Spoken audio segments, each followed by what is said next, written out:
Welcome to this podcast is Uncalled for. On today's edition, thoughts on politics and the unofficial final Sunflower Brew recording. And now, your host for this podcast, Mike Chernevsky.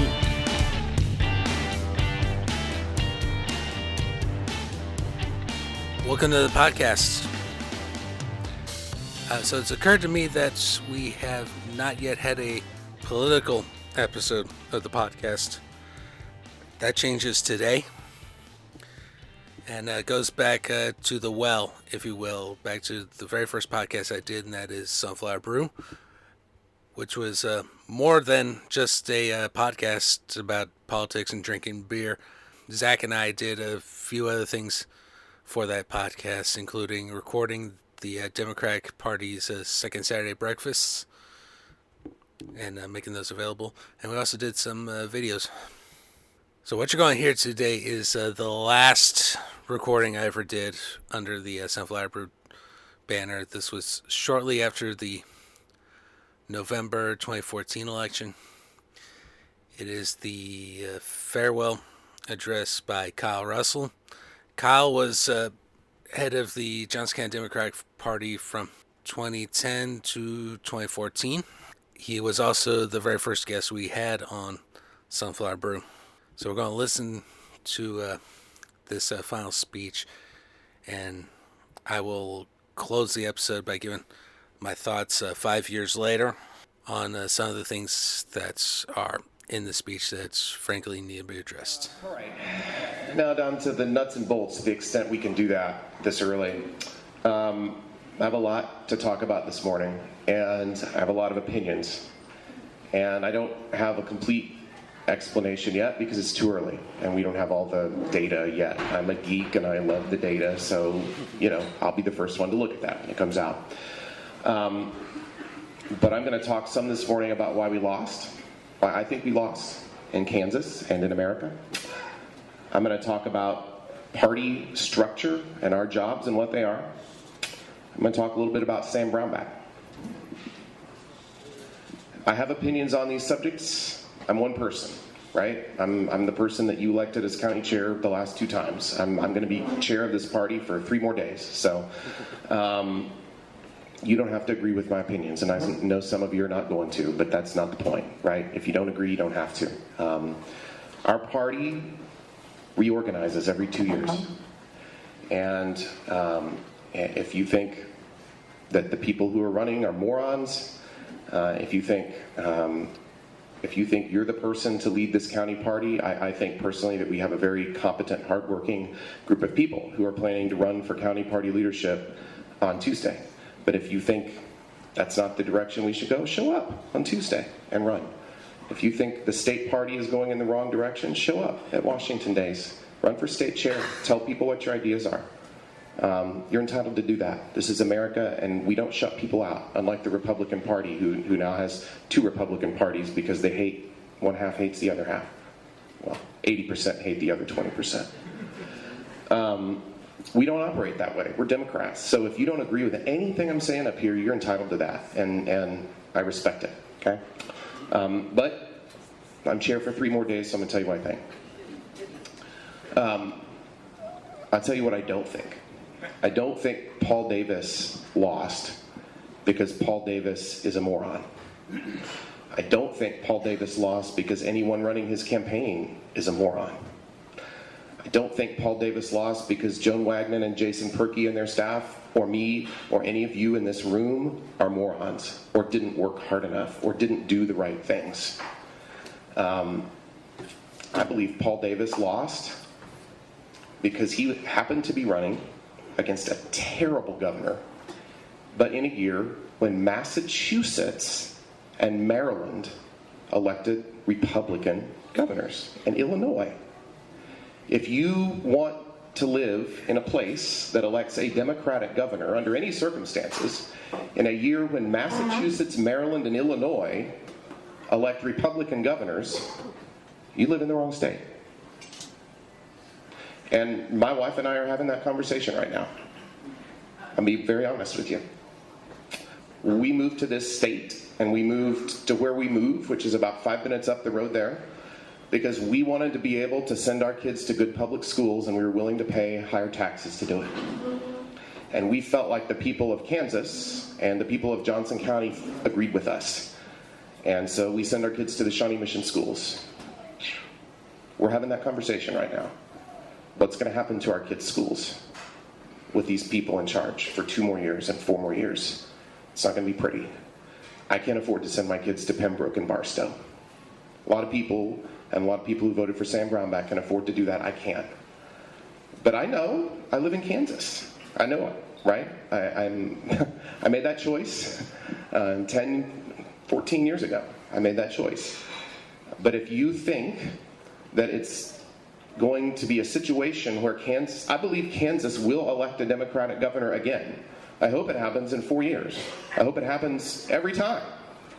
But it's not going to happen anytime there is a national environment in which Maryland, Massachusetts, and Illinois elect Republican governors.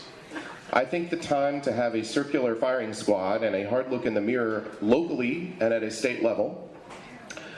If Mark Pryor had won in Arkansas, and Mark Begich had been reelected in Alaska, and we had won the Senate races in Colorado and Iowa and North Carolina, and Scott Walker had lost in Wisconsin, and Rick Scott had lost in Florida, and somehow all of those things happened and we still couldn't beat Sam Brownback, then the people in Kansas screwed it up, right? I agree with what Mike Miller said earlier, that this is... I don't know about national Democrats letting us down, but whatever happened to us, we're not the only ones it happened to. It happened all over the country. This was a Republican wave, and I'm not always right about things. I underestimated the size of the Republican wave, right? And I think most people in this room probably did. I thought the Republicans would probably pick up the U.S. Senate by 1 or 2 votes and probably pick up a couple seats in the U.S. House. But I really thought we could beat Sam Brownback, and I really thought Kay Hagan was going to win, and I really thought Mark Udall was going to win, and I really thought that crazy lady in Iowa was not going to get elected to the U.S. Senate. Okay, but I'm from Arkansas, and they elected a lady as Attorney General who almost lost her law license, and who said on TV, "I'm a conservative Christian gun-toting woman, and I'm going to wake up every day thinking about how I can keep Barack Obama from ruining our state," and she won. Okay, that's the environment that this election took place in. Okay, we cannot. No one in this room. We like to control things. We cannot make people stop hating Barack Obama. We can do our part, right? And I'm going to tell you what Barack Obama means to me when I think about it. He is a politician, a statesman, who inspired a new generation of people to participate in the political process. He is a president who, the first thing he did when he became president, he rescued the economy from imminent collapse. Who remembers that?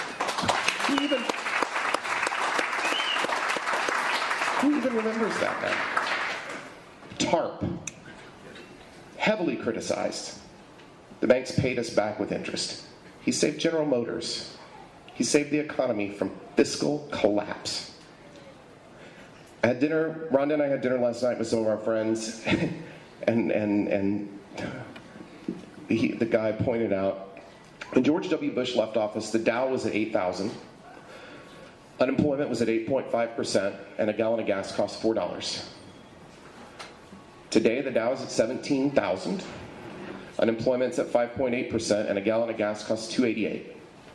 But I'm going to show you in a minute some of the lies that they're telling about Barack Obama. They just make stuff up. They do. And they have a lot of money to make stuff up. And we can do our part by saying the stuff that I'm saying right now. I know Barack Obama as, instead of the guy who got on a megaphone at the World Trade Center and said, "We're going to get these people who knocked these buildings down," he actually did it. He's fought terrorism abroad without unnecessarily putting, I believe, you can disagree with me, without unnecessarily putting our men and women in harm's way.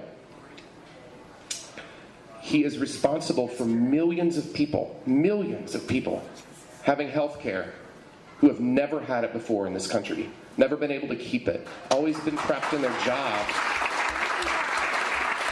The family that we have dinner with last night has a son with a congenital heart defect. He's 11 years old and he has a pre-existing condition for the rest of his life. His father can now change jobs if he wants to without worrying about his son losing his health insurance. That's because of Barack Obama.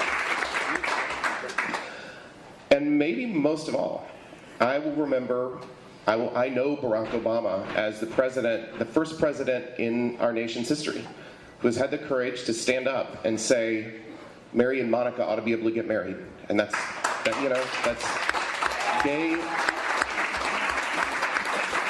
gay and transgender Americans should be treated equally in every respect.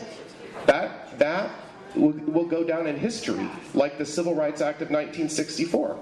I'm convinced of that. I'm not sure how he'll be remembered in history as a president, but I'm sure I know how I'll remember him, and that's how. And I'm proud I voted for him twice. I'm proud I caucused for him in 2008.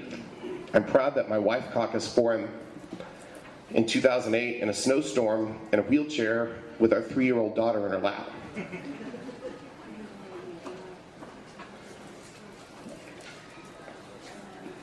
Don't be ashamed to be a supporter of Barack Obama for the next 2 years or for the rest of your lives, because you should be proud of what you did.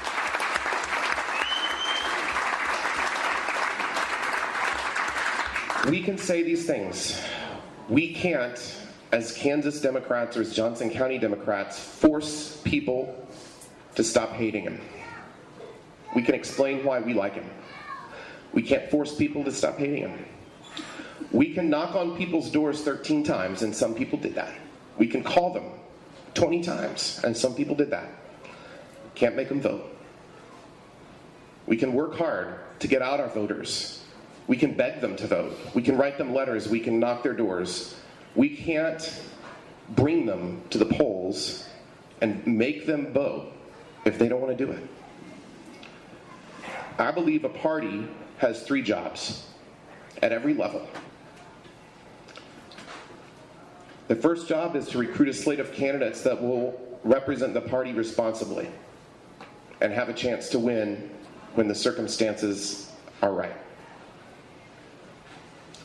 I think you had several examples up here this morning, but I think we did that. I think we did that at the state level, and I think we did that at the local level. Second job of a party is to raise money, and to raise enough money to give financial and logistical support to candidates who do have a chance to win. And I personally think I can always do better at that. I don't think I'm a very good fundraiser.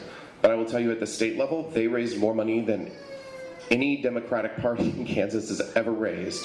And a lot of it was because of Sam Brownback and people not being happy, but a lot of it was because of the hard work of the state party and the staff. So check on that. And the third thing is to get out our voters and ask them to vote. And I have never seen in Kansas, or really anywhere, the get out the vote operation that I saw this year on our side. And the focus of that operation was to get people to take an advance ballot and vote early, or to go vote early in person. Check. Paul Davis led Johnson County by 3.5% in the early votes. Greg Orman led Johnson County by 4.5% in the early votes. Don McGuire was basically tied in the early votes. Larry Meeker and Cindy Neighbor were ahead in the early votes. And that's because that program of getting people to take advance ballots so we could cross their name off the list before Election Day, and so that they wouldn't be influenced by some of the trash that I'm about to share with you, it worked. People worked very hard, including many people in this room, to make that happen. So none of you should be hanging your heads.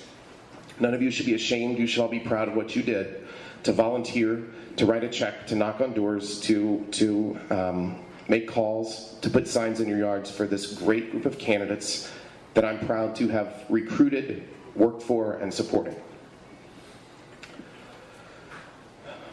Now I'm going to say something about Sam Brownback and the Republican Party of this state. They are the ones who should be ashamed. They won. Sam Brownback got more votes than Paul Davis. Great. That means one thing. That means he's entitled to be the governor of this state for the next 4 years. That's all it means. Doesn't mean he ran a better campaign than Paul Davis. Doesn't mean he's a more honest person than Paul Davis. It doesn't mean we should work with him. and I'm going to suggest that we not.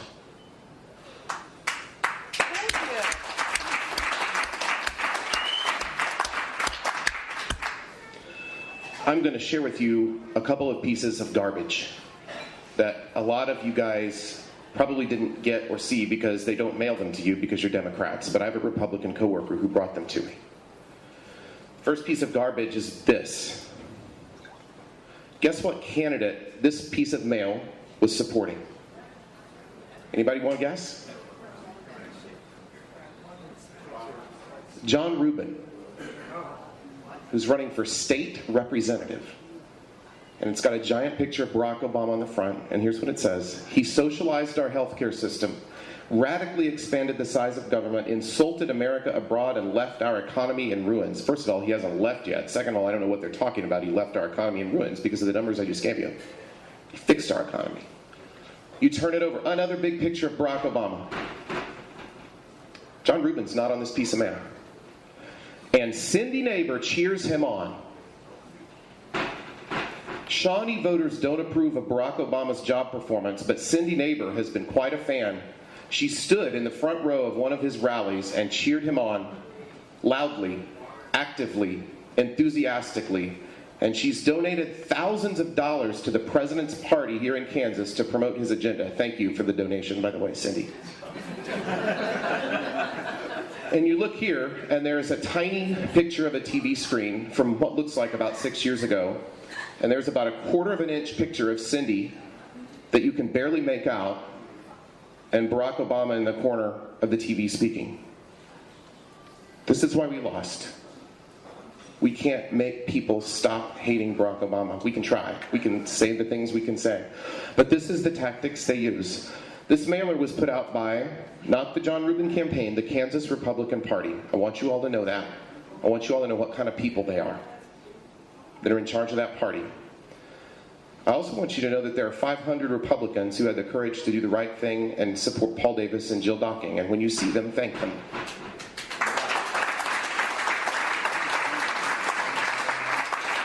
I also want you to know that there were a lot more Republicans who should have and didn't. And I'm very disappointed with that. I would have been really, really disappointed if Paul had lost by 500 votes, because I think that could have made the difference. But there are a lot of Republicans who are worthy of working with, and who are sane people, and who are good people. But I want you to tell them about this. I want you to tell them about this piece of mail that their party sent out. And I want you to ask them, if they don't like this, why they continue to be a part of this organization. It's despicable. Not every member of the Kansas Republican Party is despicable. I know many who are not and who believe in many of the right things. But I want you to ask them why they're part of this organization who would do this to the best candidate for governor we could possibly have, and to our wonderful candidates for state representative who agree with them on all the issues. Why are they part of this organization? It enables Sam Brownback and Chris Kobach, and it enables them to say we have 100 people or whatever it is in the Kansas House. When these decent, sane people continue to enable this trash by being part of this organization. It's their choice. They're good people. I don't agree with it, but ask them. Ask them why they're part of a party that puts out that garbage. The second piece of garbage I want to share with you that you may not know about is a piece of mail put out by the Alliance for Freedom, Coke Industries. Sam Brownback did something that I think is really difficult for him for about 6 months, and that is run an honest campaign. He basically ran an honest campaign. He ran a dishonest administration. But he ran basically an honest campaign for 6 months. He said, I cut your taxes. Paul Davis wants to spend more money on schools. I don't think we need to do that. I think you need to bear with me, and this program's going to work. It's going to be painful for a while. We're going to have budget cuts for a while, but it's going to work, and the supply side thing is going to work out, and we're going to cut your taxes even more, and stay with me here. That's basically what he said.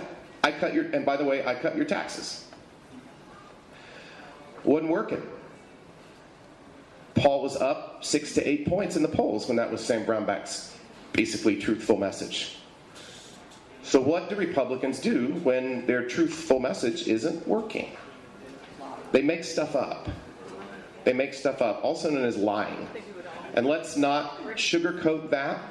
Let's confront that for what it is. The Kansas Republican Party and Sam Brownback and all of their leadership lied. And here's the lie they told. I mean, the Barack Obama piece is garbage and it's ridiculous, but it's not actually lying, necessarily. This is lying. State representative, what's Paul Davis's strength? Anybody? Education. Right, education. So as Nancy said, they swift voted him. Paul Davis was leading education voters in August by 70 to 15%. I'm not kidding. 70 to 15. So they did this. State Representative Paul Davis voted against millions in school funding in Kansas. He opposed the budget that helped make our schools strong.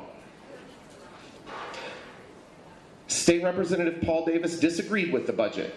He voted against a 2.3% salary increase for teachers. He voted against increasing the number of educators in our schools. He voted against giving more local control to Kansas schools. State Representative Paul Davis voted against the budget that added $129 million in funding for Kansas schools, voted against better pay for teachers, opposed increased school funding. What planet are these people on? They're on the planet that they want to win, and that's all.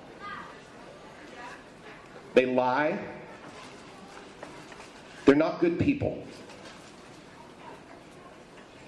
I don't know if that's harsh. No, it's true. And it's true. David, you're right. It's true. And the truth must be told. There are Republicans who are good people and who are worthy of working with. And Sam Brownback and his friends are not those people. Paul Davis, because he is a good person, said all the right things that a candidate who did not win should say on Tuesday night. I don't have to say those things, and I'm not gonna. The polling showed a year ago that the message that worked the best with the moderate voters that we needed to vote for Paul Davis is Sam Brownback may be a good guy, but he's taking the state in the wrong direction. I don't think Sam Brownback's a good guy. He has governed by lying and deceit. He got his tax program through by lying to the moderate Republican senators, some of whom inexplicably still didn't endorse Paul Davis. It's like the battered spouse or boyfriend or girlfriend coming back for more. I don't get it. But that's neither here nor there. But I don't think we should work with Sam Brownback, because if you try to work with him like the moderate Republicans tried to, he'll spit on you. He's not trustworthy. He will eat you for dinner. He wants you to try to work with him so that he can get more of what he wants. That's not our job. We are the opposition party in this state. Opposition parties can work with people in the other party who are trustworthy, and there are Republicans up there who are trustworthy and can be worked with. Sam Brownback cannot be worked with. He cannot be bargained with, as Mary Hoffman said earlier. There is no bargaining with these people. Their form of negotiation is to say, you give me what I want or I will destroy you. That's it. That's the negotiation. You give me what I want or I will destroy you. You can't work with people like that. You can't work with people who have a negotiating style like that. And that is their negotiating style. If you disagree with them on one issue, Dick Kelsey, former state senator, they will destroy you. That is the way they do business.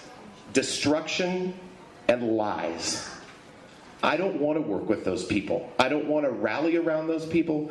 I want to yell it from the mountaintops that it's unacceptable that those people are in charge.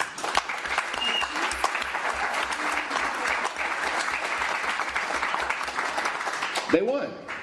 And they won by vile tactics and garbage and lying. But they won. They're entitled to be in charge of this state for the next 2 years or 4 years. But it doesn't mean we have to take it. It doesn't mean we have to work with them or rally around them. And I'm telling you, I think that's a bad idea, to work with them and rally around them. I'm going to close with a story. I'm so happy to see so many people here this morning. I was afraid it was going to be an empty room, honestly. Because people are upset and depressed, and they should be. Because We got our butts kicked nationwide. In 2011, I became county chair right after the 2010 election, which was a similar election. The only difference between 2010 and 2014, in my view, is that we kind of saw the wave coming. In 2010, we didn't see it coming as much in 2014.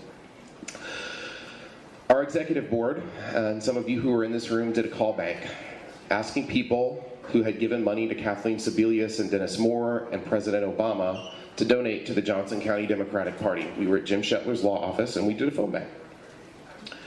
And it was a terrible way to start out being county chair, to be quite honest, because I was calling Democrats that I didn't know, but I knew they'd given money in the past, and they said, give it up, man. It's over. Kansas is over. Sam Brownback's governor. The Democratic Party will never win another election in the state of Kansas. It's over. Give it up. Not what I wanted to hear in, month 1 or 2 on the job, right? And I think a lot of Democrats, not only in Kansas, but especially in Kansas, did give up for probably 2 years. I mean, I did not see enthusiasm in 2012 either, and I was a candidate. I didn't see Democratic enthusiasm. Boy, did I see it in 2014. I saw it here in Johnson County, and I saw it in the state of Kansas. And I'm sorry that we didn't win more races. Our job is not to control everything, because we can't. Our job is, again, to put ourselves in position so that when the next Democratic election comes, like 2006, when we picked up seats and reelected Kathleen Sebelius and Dennis Moore, or 2008, when we picked up more seats in the Kansas House and reelected Dennis Moore, we're in a position to win. We can't give up. We have to be vigilant, and every single time, every 2 years, we have to do the same thing, knowing that partly because we live in Kansas, we're not going to win. We can do everything right. We don't do everything right, and I'm not suggesting we do. But even if we did everything right here in Kansas and in parts of Johnson County, we're not going to win every election. We're going to win some, but we're not going to win every one. We won in 2006 and 2008.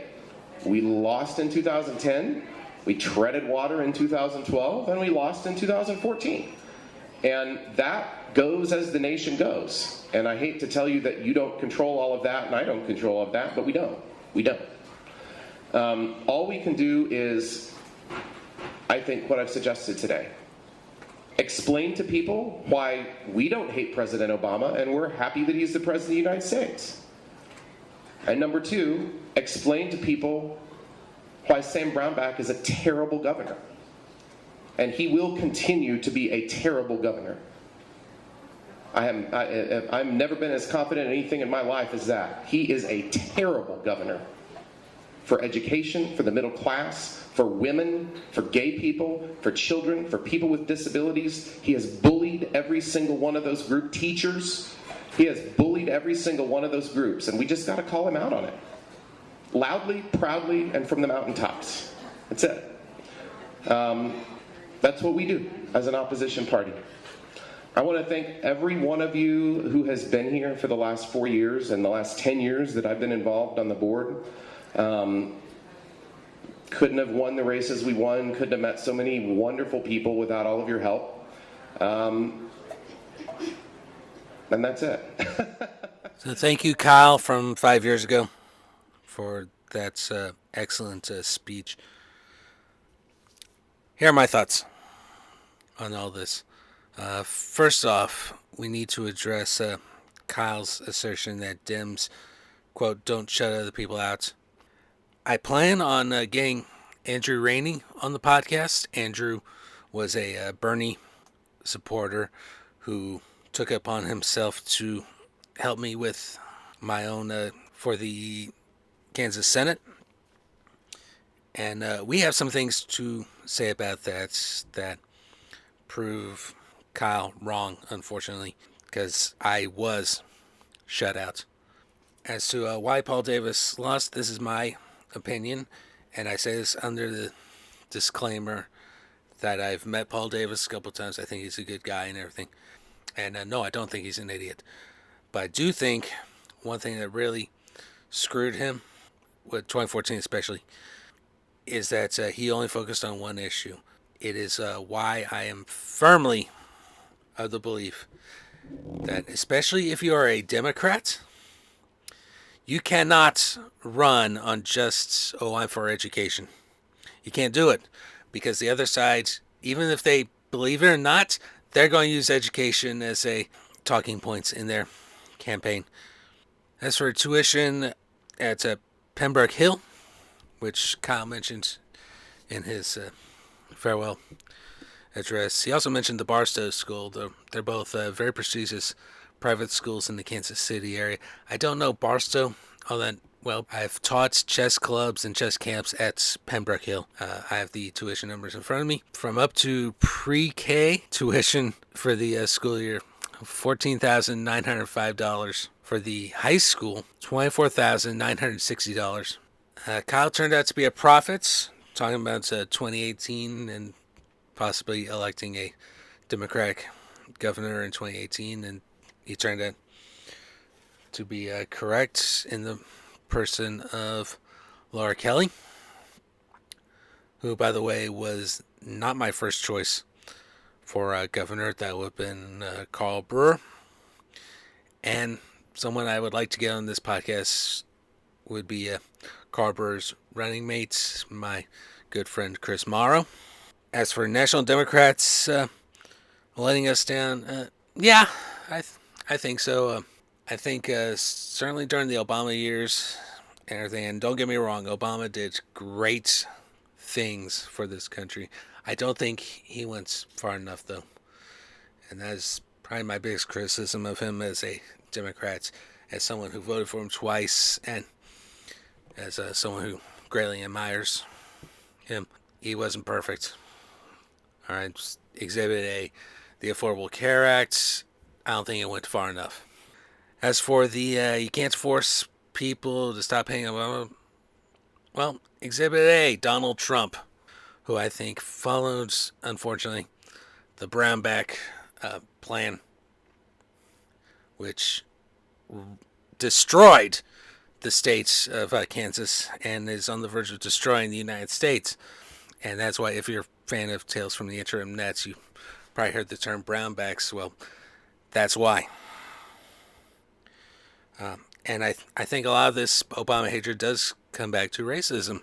I distinctly remember in 2008 doing campaign calls for the Obama campaign.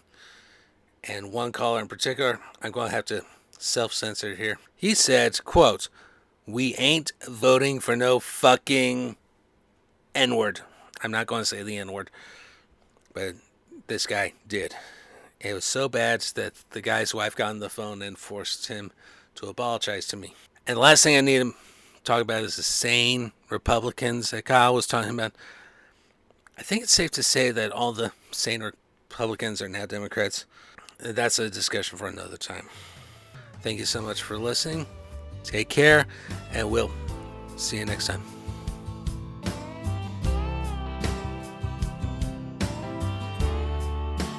This podcast is Uncalled For is hosted, produced, and edited by Mike Chernevsky. Opening music is Iron Bacon by Kevin MacLeod at incompetech.com. Licensed under Creative Commons by Attribution 3.0 license. Outro music is Sunflower Brew. Theme music by Mike Chernevsky, created using Music Maker function in GarageBand. If you would like to support this podcast or any of Mike's other creative endeavors, please consider making a donation at patreon.com/Mike Chernevsky. That's MikeCzerniewski.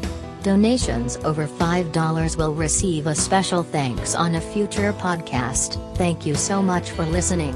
We will see you next time.